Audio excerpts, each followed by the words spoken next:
Hi, thanks for tuning into this episode of the Blade Boys.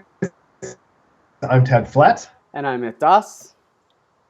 and it's time to delve into the men's event. And the boys were all back in town in Lethbridge for what was trumped up to be a huge battle between Yuzuru Hanyu, the Olympic champion, and Patrick Chan, the returning comeback of a great legend. Myth, I think sometimes when these big collisions occur and everyone has massive expectations, everybody sort of falls short. And that is what happened in the short program. But then the long program was a much different story. So, I mean, I think the headline news, the big storyline was Patrick Chan. He certainly showed in the long program that he's got all the might to contend with the boys, even though he was away for a year. His skating skills and transitions, according to the program component scores, were exceptional. I mean, he got tens amongst them. No one came close. And he showed that he's got the technical goods too. A much improved triple axel. Only landed one quad in the long program, but it does appear that he's going for two. The sort of the quad, then the triple axel, then another quad. And I really actually like the layout now of his long program. Instead of waiting to do the triple axel after he's done both quads, he's attempting the first triple axel, which is usually a bit of a bugbear for him early in the program to guarantee that he lands it on fresh legs. And then the artistry was like, I was blown away. Anyways, I'm doing a ton of talking. So what did you think of Patrick Chan?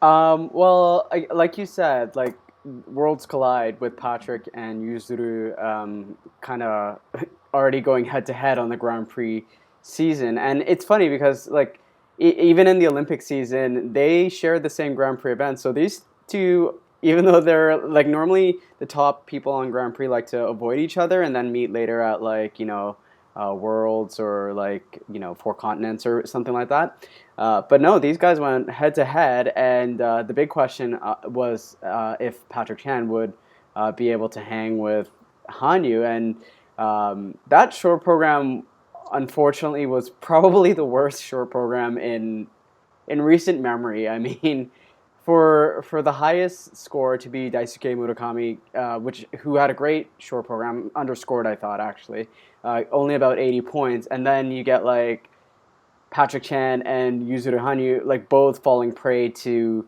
the scoring system, essentially negating jumps because Patrick Chan doubled a Lutz and you have to do a solo triple or quad, and Yuzuru. He already did a double toe by turning his quad toe to a double toe, and you're not allowed to repeat any element, even in conjunction with another element, because you get zero for that jumping pass, which after doing a triple Lutz double toe, he got 0 points. So Hanyu only got one valid jumping pass that earned points, which was that amazing triple axel. And Patrick Chan had a great quad toe, triple toe to open, and then these guys both fell prey to these mistakes later on. But thankfully, in the free skate, I think something really clicked with Patrick. I mean, you said his triple axel was like in fine form. I don't know. Like in practice, he was still struggling with it. The short program, he fell on it. He said he didn't have enough speed. But the free program, his triple axel is one of those things that it's literally hit or miss. Like he'll hit it and he'll hit it and it'll be amazing +2, +3, that sort of thing. Or like it'll be a complete like something will go wrong and he'll step out or he'll fall and it just won't happen. Whereas Hanyu, his triple axel is very, very consistent, but Patrick Tran's quad is actually more consistent, and that made the difference in to start off the free skate because Patrick opened with a beautiful quad combo, and he turned his second quad into a triple toe, which is fine. Because then the repeated jump becomes the triple toe and not the quad toe. So he didn't have to worry about jumping passes getting negated. And then he landed a beautiful triple axel as well. And the rest of the program was magnificent. Like he didn't do his triple Lutz, triple Zaghouse series, but I think at this point what he's trying to do is he's trying to go through a clean program. Like I noticed his program wasn't chocked full of the transitions before his jumping elements that we've seen in the past. Sometimes he might lose a little bit of focus because there is such an intricate setup towards these jumps. So I think he played it really smart by like minimizing the setup. I mean, he still has great for him, the transitions weren't before jumps. I think a lot of people, when they think the transitions mark, they think, oh, okay, was there a setup before each of the 8 jumping passes or something like that? But no, it's also about the in-betweens. And Patrick Chan's program is full of amazing transitions, great choreography. It's in my opinion, it's his like best thought out program ever. Yeah, I mean, Four Seasons was really good in terms of like incorporating all the different turns, but this one, I don't know, it just seems to transcend all the requirements and actually be a great program. Yuzuru Hanyu's program to Seimei, thank you for the commentator, the commentator who corrected me on that. His program, again, he had a really good program too. Like he gave one of his best programs. I think it was 186 points or something like that. So that is very good considering he had a fall. He turned a triple into a single, and he had a touchdown on his second quad. His third quad, because this is the first time he's actually tried 3 quads in a long program and almost did all 3. So kudos to him. It was very tight. I mean, 190 to 186 points. Those are 2 huge scores. It's Patrick's 3rd highest free skate score ever. So those are really, for him, it was a huge sigh of relief because the big question mark was, is he capable of being competitive again? And I think he silenced a lot of critics with that. And he gave himself confidence, being like, hey, I think he went into the event thinking it would be kind of testing his legs out and seeing, just getting himself back out there and getting these programs out there and kind of getting the ball rolling for the rest of the season, hoping to peak at nationals and at worlds. But hey, he pulled out the win here against the world silver medalist, and a silver medalist who has like insane technical content. So good for him, good for Patrick, and good for Yuzuru for both coming back from pretty disastrous short programs to deliver like some of their best free skates ever. So I'm super proud of them for doing that. Yeah, I think Patrick didn't just he hasn't just tiptoed into the season. He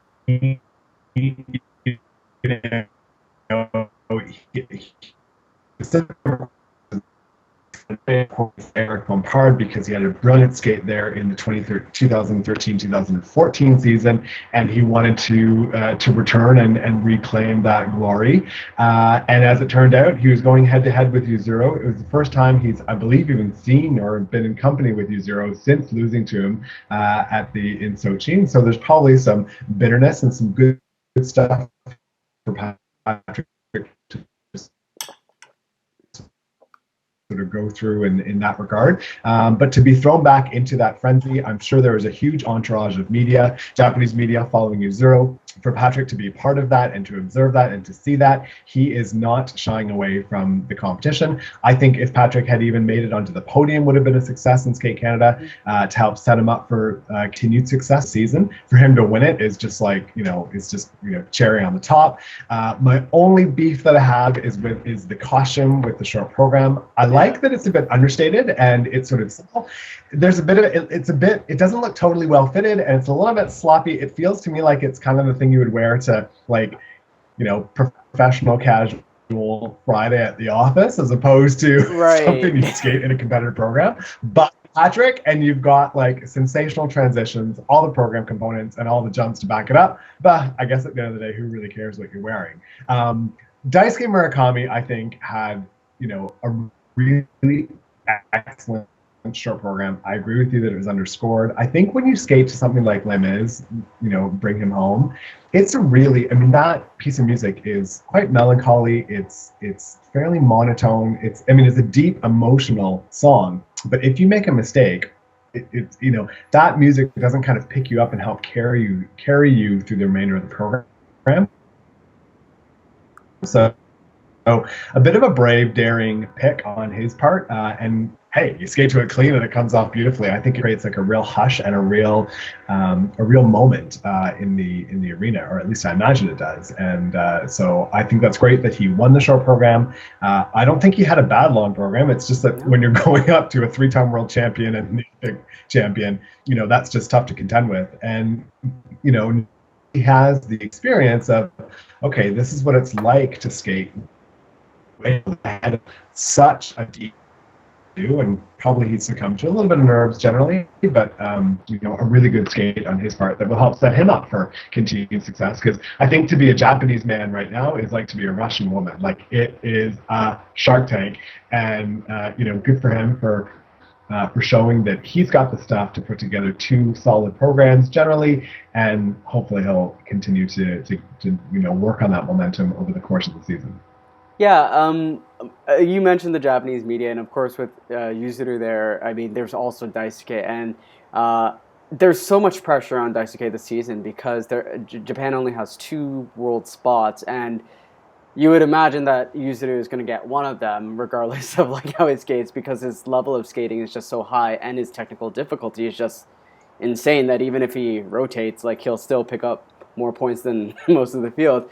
But then there's also Shoma Uno, who he has to contend with, who had an amazing skate at Skate America, and that's going to be tough for Daisuke. He wants to gain some ground on those two guys, and I really think he felt the judges kind of shafted him on like the scores, not just in the short program, but I think in the free program as well, because he skated very, very well. He did his quads. He didn't fall like Hanyu. He knew how Hanyu had skated, so he knew that like Hanyu had made some errors, made three errors, and one of them being a fall, one of them being a down, like a triple to a single. So those are like pretty significant errors. So when you go out and you skate as well as Daisuke ended up skating in his free skate, and then he's like, oh, and also had a really like a 7-point lead in my short program. So I feel like I'm a contender to win.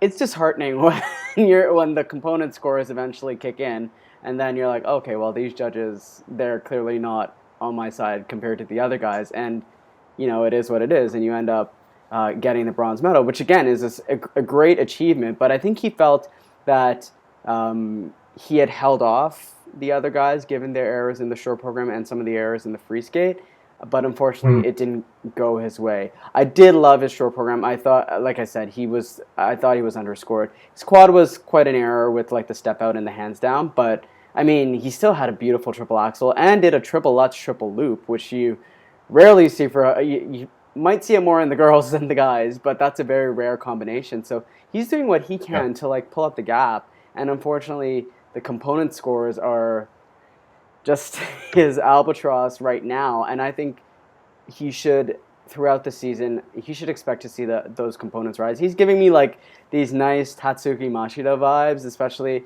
like in his short program. He just has this like sweet, like refined sensibility to his skating, and I think he's starting to stop being the third or fourth Japanese guy, and now that like Takahashi's moved on and Kozuka isn't doing as well as he can, and Mashi does move on as well, like he's ready to take that role. But with only two world spots, the pressure is tremendous, and I think he's risen to the occasion, like given that pressure, but like unfortunately he hasn't been rewarded for it yet. So we'll see how that goes throughout the rest of the season. And of course we had other skaters in the event as well. We had Adam Rippon, who had a wonderful short program. I love the little the hair, the silver hair. I think he was giving some like Halloween vibes. So he was getting in the spirit of Halloween, right? But we like it too, Adam, you work that hair, okay? Everyone's got fierce and weird hair this season. I'm loving it. This is the season of the hair, okay? This is the figure skating. This is the pre-Olympic, like, get my hair did, get myself set up. So I'm pleased to see that. But what I'm not pleased to see is that Adam still has that gosh darn quad lutz in the short program, and man, it cost him so many points. Like, he wasn't even close to doing that quad lutz, and Adam, like, at least do like a triple H triple toe and like a triple flip and a triple like even if you don't do a quad like or go back to like a quad toe or find like a quad that works for you because I know he's gone through a couple quads throughout the years and he just really needs to find one that he's comfortable with. If he wants to do the quad lutz in the free skate, sure, that's fine. It's like when Daisuke did the quad flip when he won Worlds. It's like, okay, whatever. I'm just going to throw this in there. If it happens, it happens. It doesn't, I'm still probably going to win. Whereas Adam, I think he really it was detrimental to like not include the like just an easier combination in the short program, and I think I'm trying to remember how much he lost by, but it again I think he could have potentially gotten a bronze if he had had a smarter layout. That being said, Murakami was very excellent as well, so probably he might not have been able to catch up. Point is, fourth is a really great placement for Adam, and depending on how the second Grand Prix goes, it's going to be hard for him to make the Grand Prix final given the big guns he'll be competing against. But he did put himself as one of those top contenders, and getting second after the short program must have been a weird feeling to like, or sorry, third after the short program. I thought he should have been ahead of Patrick Chan actually, but you know, to be in that final flight and to be like skating after Hanyu, which I'm sure a lot of guys were like, really? How did that happen?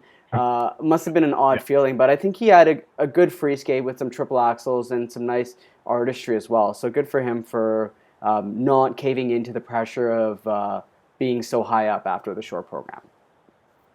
Yeah, and the new Canadian champion Nguyen, in the absence of Patrick Chan, was also at Skate Canada. So interesting for him to be able to test his mettle against Patrick Chan and the other big boys.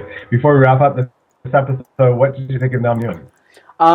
I thought Nam actually like he surprised me in that like I thought he would go for a quad Saka at some point because he was so consistent with that last year. But his short program he opened with the best quad toe triple toe combination of the competition. I mean, Chan's quad was better, but his triple toe was a little iffy. But Nam had a beautiful quad toe triple toe to open. Unfortunately, he made a really bad error on the triple axel with a fall, which again was, I'm sure he was knocking himself over the head over that because it's not something that he normally does. But Nam, his skating has improved. I think he's working really hard to like project more and like skate bigger, if you will, because he is a small guy trying to like fill out the ice. And I think Shoma Uno also faces the same problem, but I think Shoma's dealing with it a lot better because his I think his speed and his ability and to generate flow over the ice is helping him. Whereas Nam, I think he needs to get more into his knees and generate more speed and greater flow. He still has a very he has an intricate program and he has some like nice transitions into his jumps. I think his short program he could use more transitions into Lutz to ensure that the judges don't deduct him for not having preceding steps. And in the free skate, he nailed a quad, he nailed the axle. So he has the makings of like really building his season. I think his second Grand Prix, I think he's actually going to medal there. It's going to be it's going to be very tough with the guys he's competing against. But I believe in Mr. Spicy, and I think he's got some spicy tricks up his sleeve. I would not be surprised if by the end of the season he has 3 quads in his free skate or 2 different quads in his short program. I think at this point he needs to go for broke because his component scores aren't as high. And as Boyang Jin experienced at Cup of China, sometimes if you don't have those components, you really need to bring out your technical game. And that's the way you contend with the big guns. But good for Nam for having a pretty solid skate at Skate Canada. Maybe not the ones he was hoping for, but again, not everyone can skate like 2 clean programs as he did at Worlds last year. So he should be proud at least starting with a great base and then building for the rest of the season. Yeah, and I think he's going to do that. I think he's getting stronger, or appears to be getting stronger, and growing. From season versus this season. I like how he's pushing himself artistically and trying some different things and showing more expression and sincerity and authenticity in terms of the interpretation of the music. So I think he's making the appropriate strides where need be. And with a coach like Brian Orser, I think that's a guy who knows exactly what it takes and the different milestones on the way for a skater to develop or to evolve. I know you want to give it as an American in the field as well.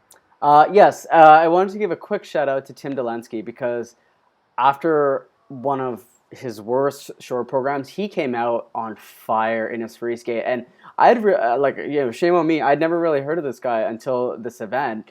And when you have Adam Rippon in the field, and you have Patrick Chan and Yuzuru Hanyu, like it's easy to get drowned out by all these top names.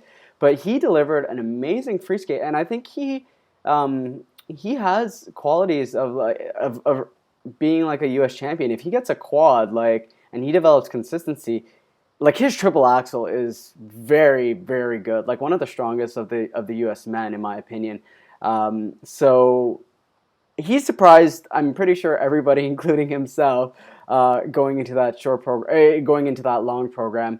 And he had a lot more attack, and he certainly hit his elements more. And if he keeps doing that, then the judges will reward him. So I'll be interested in seeing how he contends with the other skaters in the U.S. men, and come nationals to see what he can bring to the table. But he's on my radar, so good on you, Tim. Yeah, mine too. I mean, I think no one really has a lock on American NFL. Jason Brown has some inconsistencies. Adam Rippon has inconsistencies. Joshua Ferris has been out with a concussion.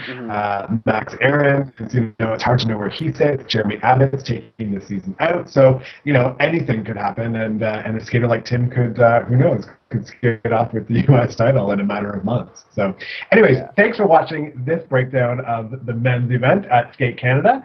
If you like what you're seeing, feel free to comment below and subscribe to us. If you don't like it, say so as well. And like us on Facebook and follow us on Twitter. Thanks so much for watching this episode and keep watching. Alrighty, these are the Playboys signing off.